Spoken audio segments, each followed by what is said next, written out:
For almost 200 years, the expeditionary fleets of the Great Crusade fought their way across the galaxy. They banished the legacy of Old Night, freeing the lost worlds of mankind from human demagogues and alien tyrants. They spread the imperial truth, breaking the chains of superstition and fear while laying new foundations of reason and progress. In time, the Emperor was reunited with all 20 of his genetic sons, the superhuman Primarchs.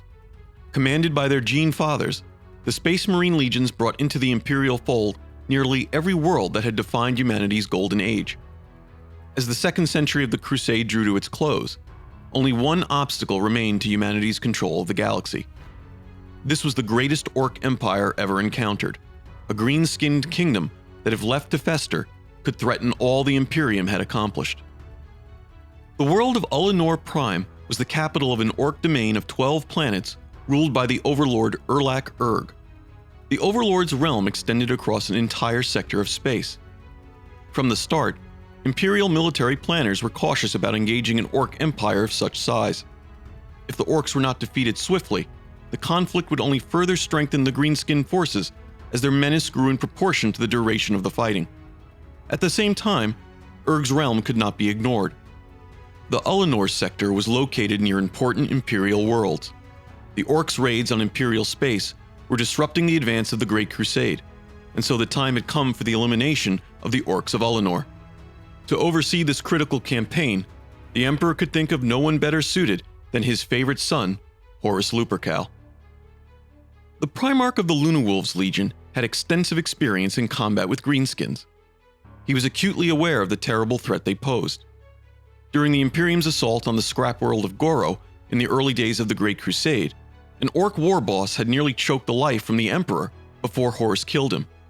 Horus had never forgotten the incident, and he did not take the campaign to come lightly as a result. Horus understood the nature of Wa energy and how it made Orks deadlier the longer they fought. To defeat such an unprecedented concentration of the bestial Xenos, there could be no protracted campaign of attrition. That would only guarantee the Imperium's defeat. To crush the Orks of Ullanor, Horus would have to rely on his favorite stratagem, the so-called spear tip offensive. The Imperial forces would launch a single, overwhelming strike on the Overlord himself. They would decapitate the Greenskins' command structure in a single blow, and Horus would serve as the tip of the spear.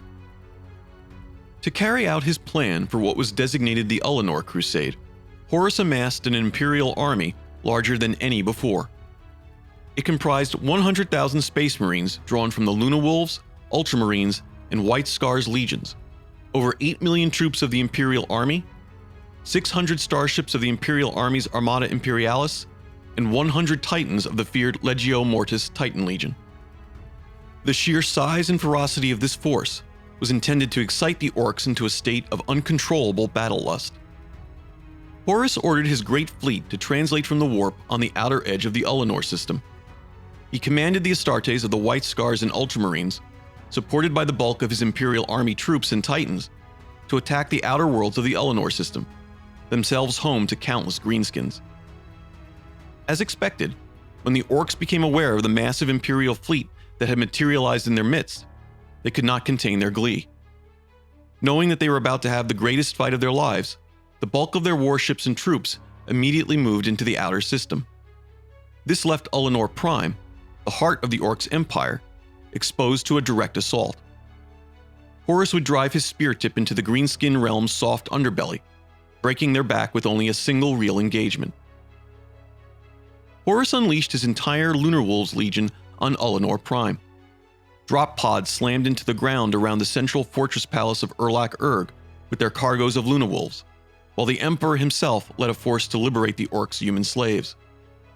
Heavy transports deployed Land Raider and Predator tanks to support the Space Marines as they rapidly advanced on the fortress palace's defenses.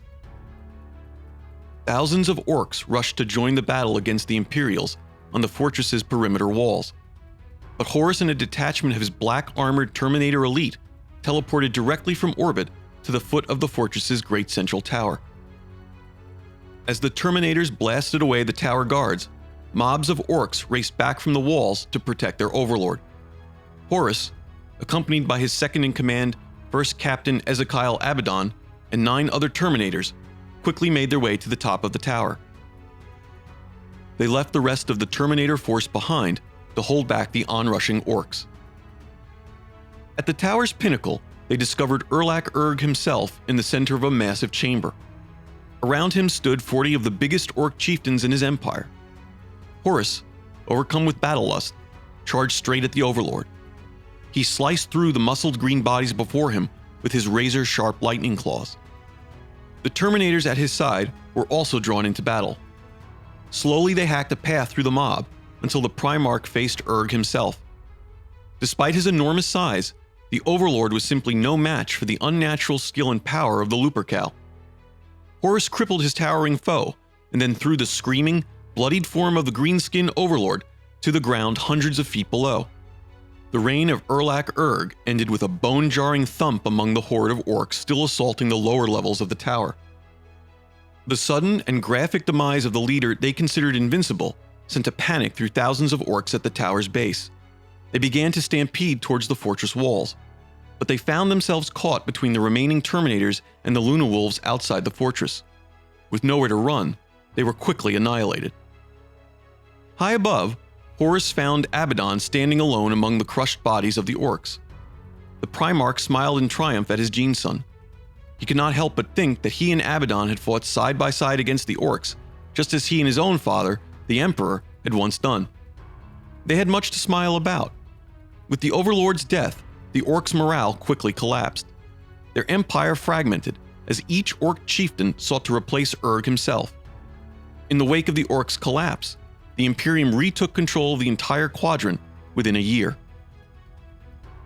With a single battle, Horus Lupercal had won the greatest campaign of the Crusade. He had liberated a dozen planets from Xenos rule and secured peace from multiple Imperial sectors. He had done so with a minimal expenditure of lives and resources, and freed millions of people from slavery to the Orks. To recognize this extraordinary victory as the high point of the Great Crusade, the Emperor called for an imperial triumph on Ullanor Prime. It was to honor all the warriors who had participated in the Ullanor Crusade for their valor and service to mankind. But the Emperor also intended the Ullanor triumph to serve as a greater symbol of all that the Great Crusade had accomplished. For 200 years, the Emperor's forces had moved across the galaxy, bringing unity and enlightenment to the lost colonies of old Earth. The effort had succeeded beyond his wildest dreams, banishing forever the terrors of old night. The Imperium was on the cusp of a new era, the next stage in the Emperor's plans for humanity. It was time to recognize that fact. Ullanor was reshaped for the celebration to come. The Mechanicum utilized massive geoformer engines and millions of servitors to flatten an entire continent. Then they laid a road 5 kilometers wide and 500 kilometers long. It was decorated along its length with the skulls of Orks slain in the battle. At its end, a great citadel was built upon a mountaintop to serve as the reviewing stand. The Emperor, Malcador, 9 Primarchs, Constantin Valdor, the Captain General of the Legio Custodes, and the majority of the Imperial nobility would all be in attendance. The triumph of Ullanor was remembered by those who attended as the high point of the Great Crusade. 8 million Imperial army troops and hundreds of Titans marched down the road prepared for them for review by the Emperor and his Primarchs. 14 Space Marine legions followed, as thousands of aircraft of the Armada Imperialis flew by overhead. In the grand finale, the Emperor presented Horus to the crowd of millions as the victor of Ullanor. To the shock of all present, the Master of Mankind announced that Horus had earned the new rank of Imperial Warmaster. He would command the Great Crusade in the Emperor's stead, and his Luna Wolves Legion would now be known as the Sons of Horus in his honor. The Emperor also announced that he would be retiring from direct command of the Great Crusade to return to Terra. The Imperial forces were to obey the commands of their new War Master as if they were his own. Horus and the other Primarchs were no less shocked by the Emperor's announcements than the rest of the crowd at the triumph. The Emperor took Horus aside and explained that he was needed back on Terra to begin the next stage of his plan for mankind's betterment. As part of that design, he was establishing a new organ of civil government for the Imperium called the Council of Terra. All military matters would continue to be dictated by the War Council, led by Horus as War Master. But the Council of Terra, chaired by Malcador and composed of imperial nobles and administrators, would handle the day-to-day running of the Imperium. The Emperor also passed on a word of advice to his favorite son. He indicated the other Primarchs and cautioned Horus that his brothers were all men of strong will.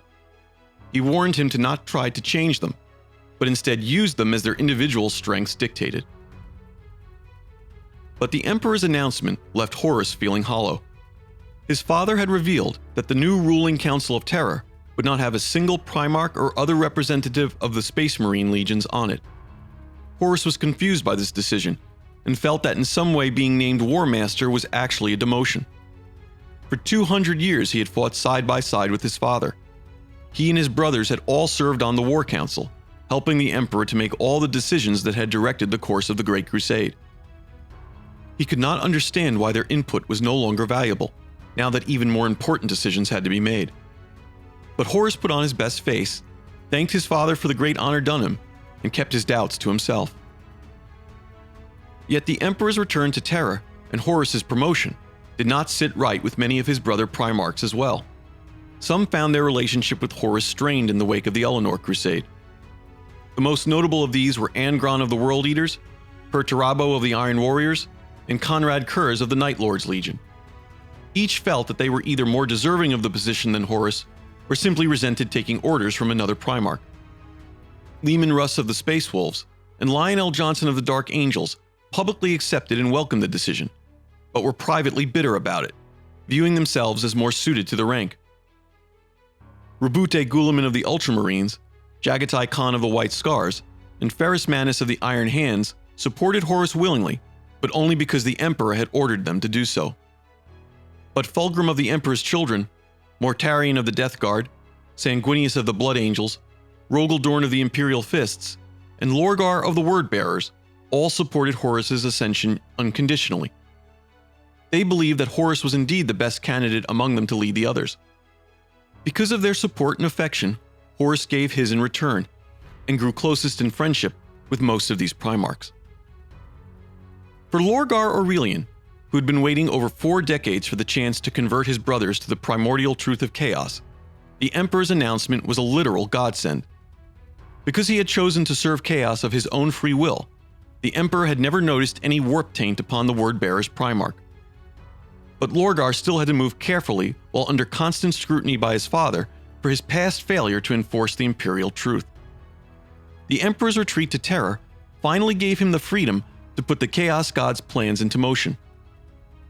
Lorgar could see that Horus was troubled by the Emperor's actions, and that doubt could be exploited to help Horus embrace the true gods of mankind.